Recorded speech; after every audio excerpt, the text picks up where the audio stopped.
Si toi aussi, tu prévois de partir en Argentine ou au Chili d'ici peu, alors cette vidéo est faite pour toi.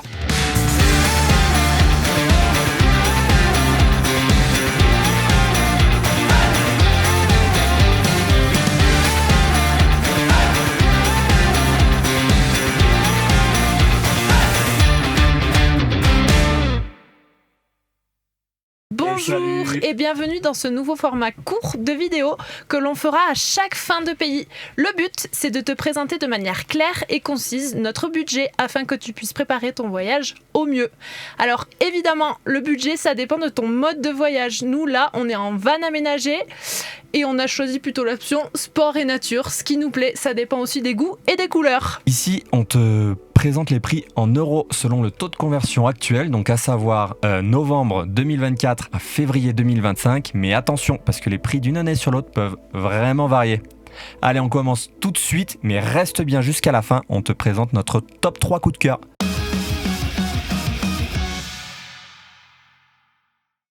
Dans cette vidéo, on te présente donc le budget de nos deux premiers pays, Chili et Argentine. Donc au niveau de l'itinéraire, on aura passé 90 jours dans ces deux pays. Au total, 45 en Argentine, 48 au Chili. Alors oui, les comptes ne sont pas bons, mais parce que comme c'est un budget, on parle en jours de dépenses. Et il y a des fois où on a dépensé le même jour et en Argentine et au Chili, lors des passages de frontières. Ces frontières, on l'aura passé 11 fois, on aura fait Argentine, Chili, pour un total de 16 478 km. Et oui, ce sont des pays qui se prêtent très bien au voyage au long cours. Après, on préfère te prévenir, parfois tu vas traverser de longues zones désertiques pour aller d'un point A à un point B. Cette année, en 2024, les prix en Argentine ont plus qu'explosé. L'inflation a touché tous les domaines. Il y a beaucoup de parcs qui n'étaient pas payants, qui le sont devenus. Donc si ton délire, c'est la rando, sache que l'accès à la nature a vraiment un certain coût. Par exemple, tu peux te retrouver pour des petites randos de tout juste 10 km payés 18 €. Nous, on s'est adapté, on a un petit peu fait à notre manière, on a vraiment sélectionné les parcs qui étaient payants et qu'on avait envie de voir absolument. Après, on s'est tourné vers autre chose, vers d'autres activités, de l'escalade, on a regardé sur Google Maps des endroits un peu moins touristiques, du coup pas payants, et on a fait comme ça et c'était super. Par exemple, pour te donner un ordre d'idée, la rando Mirador Fitzroy en 2023, elle n'était pas payante et aujourd'hui, elle coûte 45 €. Donc attention aux petites surprises dans la préparation du voyage. Donc vraiment, fais super attention quand tu prépares ton voyage à la date de publication des blogs, parce qu'en Argentine surtout, il y a eu d'énormes changements en 2024, ce qui fait que les prix sur ces blogs ne sont plus à jour et la surprise peut être très mauvaise le jour J.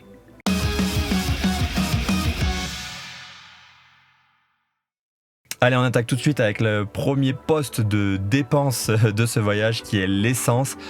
Au Chili, on en a eu pour 1174 € et en Argentine, 1587 €. À savoir que l'essence en Argentine est plus chère. Il existe deux grades, le premium et le grade commun. Nous, on faisait 1 sur 2 pour varier les plaisirs parce que sinon, le grade le plus cher était à 1,30, 1,40 par là. Et au Chili, on tournait plus autour des 1. Donc, c'était beaucoup plus cheap. Deuxième gros poste de dépense, la nourriture. Donc au Chili, on en a eu pour 842 € et en Argentine, 904 €. À savoir que nous, sur le voyage, on mange principalement végétarien et ensuite assez simple. On cuisine tout le temps, donc légumes, céréales, œufs, fruits, simple. Mais comme tu le vois, c'est pas cheap, c'est un gros poste de dépense à surtout pas sous-estimer.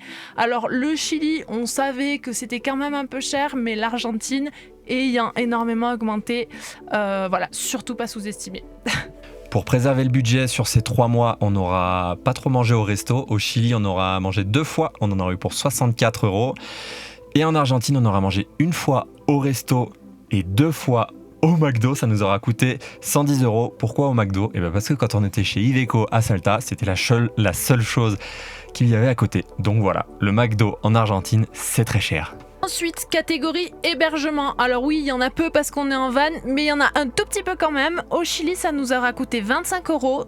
C'est le camping à Santiago, parce que non, on va pas dormir dans les rues à Santiago.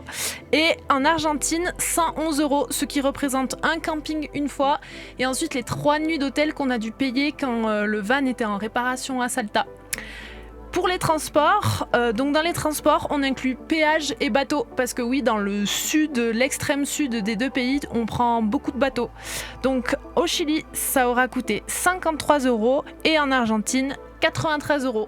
Tous ces moyens de transport, c'est évidemment pour se rendre dans des parcs nationaux. Au Chili, on en a eu pour 218 € et en Argentine pour 100 €. Comme tu le vois, c'est assez cher et encore, on les a bien sélectionnés. Dans les parcs nationaux, on est au milieu de la montagne, il fait pas chaud, donc on utilise le chauffage, donc on remplit notre GPL, ce qui nous aura coûté 30 € au Chili et 14 € en Argentine. Ensuite, pour pouvoir communiquer, il nous faut des cartes SIM et des petits forfaits prépayés dans les téléphones, ce qui nous aura coûté 47 € au Chili et en Argentine, ça nous aura coûté 41 €. Avec toutes les aventures que l'on vit, évidemment, il faut qu'on lave notre linge. En Argentine, ça nous aura coûté 120 €. Et oui, ça reste quand même assez cher. On est bientôt sur l'achat d'une machine à laver là.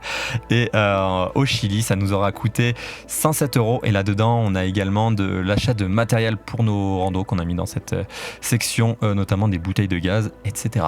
Aïe aïe aïe, la partie qui fait mal, les dépenses du véhicule. Alors là vraiment ne te fie pas à nous parce que du coup on n'est pas du tout un bon exemple pour prendre un budget total. Donc commençons par le Chili. Le Chili, on a payé des pneus, on a payé le support métallique pour pas qu'il y ait la porte arrière qui nous tombe sur les pieds, et ensuite filtre, vidange, etc. On en a eu pour 844 €.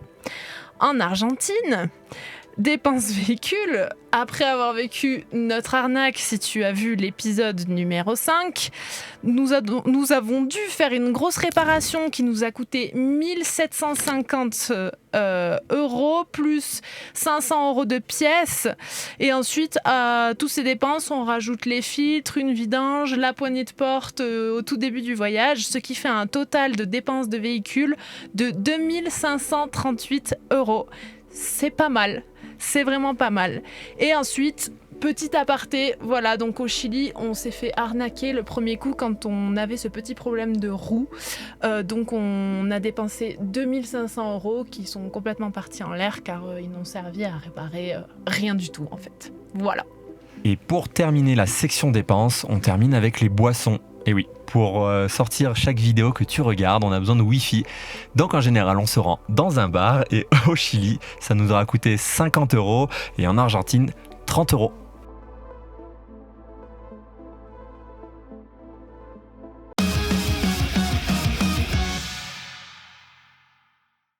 Donc maintenant on passe au top 3 des endroits qu'on a préférés au Chili et en Argentine, qui n'est pas un top 3 parce qu'on les a pas départagés, en fait on les a mis sur un même étage.